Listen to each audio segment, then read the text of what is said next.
Hello everyone, my name is Dr. Jose Villalobos and I will be your instructor this semester in trigonometry. So the most basic idea in trigonometry is what is an angle. In fact, trigonometry is technically just the study of angles. So what is an angle? To construct an angle, you make two lines and the angle is always measured counterclockwise. So you start here and you measure it this way. If you go around the whole circle, it will be 360 degrees. So this space right here is considered the angle. For notational purposes, usually this symbol, which is called theta, that's the name, is going to be used to denote the size of the angle. Depending on how big the angle is, there's technically four types of them. If the angle is less than 90 degrees, it's called an acute angle. So this is if it is less than 90 degrees. If the angle is exactly 90 degrees, then it is called a right angle. And this is probably going to be the most commonly used triangle in the whole class. So and it has a special name. It's called a right angle. If you have a straight line, meaning you start here and then you technically go all the way and the other side ends on this side. So that's 180 degrees and this is called a straight angle.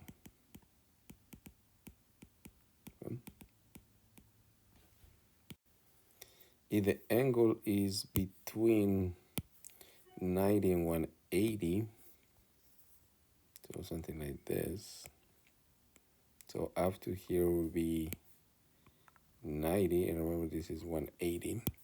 So the angle is in between those two, so right here. So if this is between 180 and 90, this is called a obtuse angle. Okay. Now the last thing about angles, which is related to 90 and 180, and it's going to be very useful in the future. So here it is. We're going to use the word complementary, and complementary just means that it adds to 90 degrees. So for example,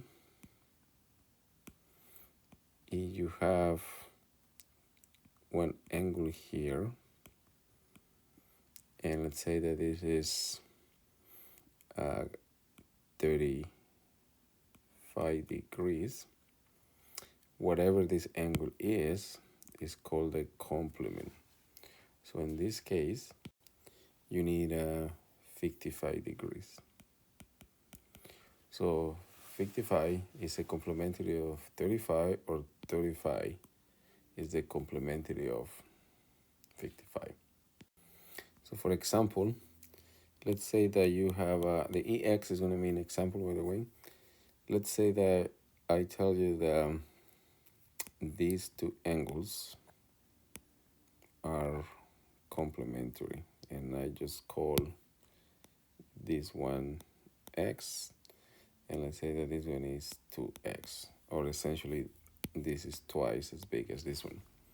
Since they are complementary, that means that 2X plus X has to be 90 degrees, because that's what it means to be complementary. So therefore, this means that 3X has to be 90 degrees, which means that X is 30 degrees. So therefore, this one will be 30 degrees, and obviously this will be 60 degrees.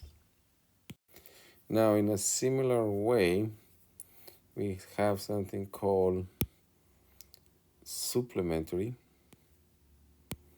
and supplementary just means that they add to 180,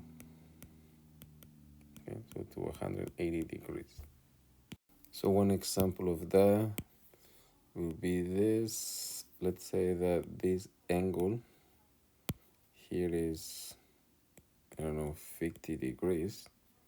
So the supplementary angle is going to be this one, which it has to be 130 degrees. So it had to be 180. And in a similar example, let's say that I tell you that these two are supplementary angles, and this one is 2x, and this is, I don't know, 6x. Since they are supplementary, that means 6x plus 2x will be 180, or ax equals to 180 degrees, or x equals to 180 over a, which is 22.5 degrees. So therefore, if that's the case, then this one will be 45 degrees, and this will be 135 degrees. Now, one of the most useful tools in trigonometry is going to be the Pythagorean theorem. You're going to be using it over and over and over.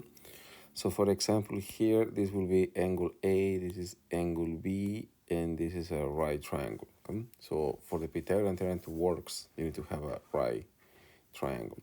So let's say that this side is A, which means this part is A. This will be B, and the hypotenuse is always the longest side. So this will be B, and this will be C. Okay, so this is always the longest side. Okay, so the Pythagorean theorem, which you may remember from before, from your previous classes, says the following: that a squared plus b squared is equals to c squared, which simply means this. Look, you have a piece of paper and you make a square here, and then you make another square here, and actually you have time and you have nothing else to do, just get a piece of paper and do this. So if you cut this piece, and this piece, as long as it's to scale, fits exactly on this one. So this plus that fits exactly here. That's what the Pythagorean theorem says. Okay? So the Pythagorean theorem is going to be probably one of the most, if not the most useful tools in this class. So let me give you an example of what I mean by that. Usually Pythagorean theorem, you have one side that is missing, and they give you the two other sides. So for example, let's say you have something like this. And let's say that this is 1 and this side is 2. Again, it has to be a right triangle. So in this case, let's say this is A. This always has to be C. Say this is B. So the missing part is just B. So if we use the Pythagorean theorem, we have 1 square plus b squared should be equals to 2 squared. Now 1 squared is 1, so it will be b squared. This is 4. So this means b squared equals to 3. How do I get 3? Well, 4 minus 1 gives you 3, which means that b is equals to the square root of 3. Okay? This result is going to be very useful in a little bit. Now, let's try a couple more. Let's say that now you have the triangle like this, and this is 5, and this is 12. So in this case, the missing side is C. So if you use the Pythagorean theorem, you have 5 squared plus 12 squared should equals to C squared. So then 25 plus 144 is equals to C squared.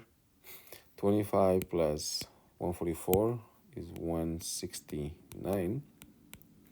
So then if you take the square root on both sides, you will get 13 equals to C.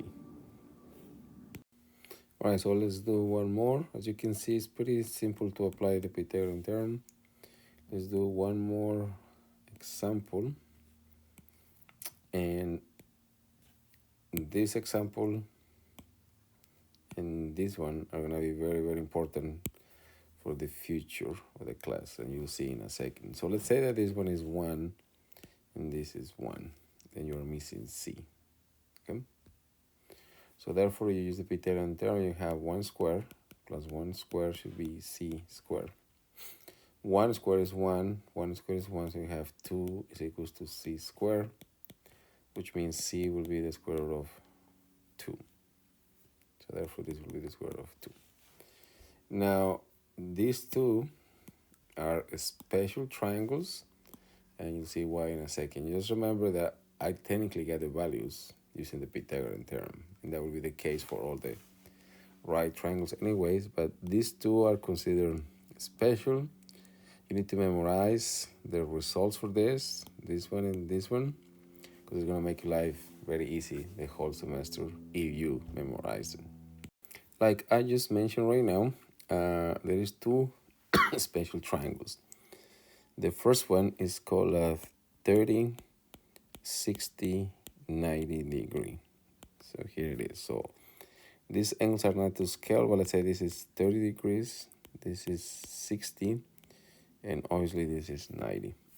The 30, 60, 90, you're going to have a 2 there. Wherever the 30 is, the opposite side, so it's going to be 1, and you already know by using the Pythagorean theorem, this will be 3. Okay? So this is something you should memorize because it's going to make your life easier. The other special one is the 45, 90. So in this case, this is the 90 as usual. And in this case, well, these two are the same. So this is 45 and 45. The fact that they have the same angle, that's why the opposite sides are the same. And we already used the Pythagorean theorem, and this was the square root of 2. Let me just give you a quick example on how these triangles are going to be very important. And I'm going to sound like a broken record, but you need to just memorize these two triangles, and your life in this class will be very, very simple. But let me just give you an example of one case. Let's say you have a triangle like this, which is called equilateral triangle. So equi means the same, which means all the sides are the same. Now, since all the sides are the same, that means this has to be 60 degrees, this has to be also 60, and this has to be 60. Okay? So let's say you wanted to find how tall this triangle is. Okay? So notice that you have essentially two of these triangles, because this is not a right triangle, but now you have two. So you have this side is one triangle, and this is another triangle. So the two are technically identical triangles. But let's just focus on the green part. That's now right triangle. If this is 60 degrees, that means this has to be 30 degrees, because this is a half. So using this information right here, notice the 60 always goes with radical 3. So that means the height of this triangle is radical 3, and obviously, assuming that this is 2. Sorry, I forgot to mention that. So let's say all the sides are 2. Well, clearly from here to here is just 1, which the opposite of 30 always has to be 1. So this is just one case in which many of these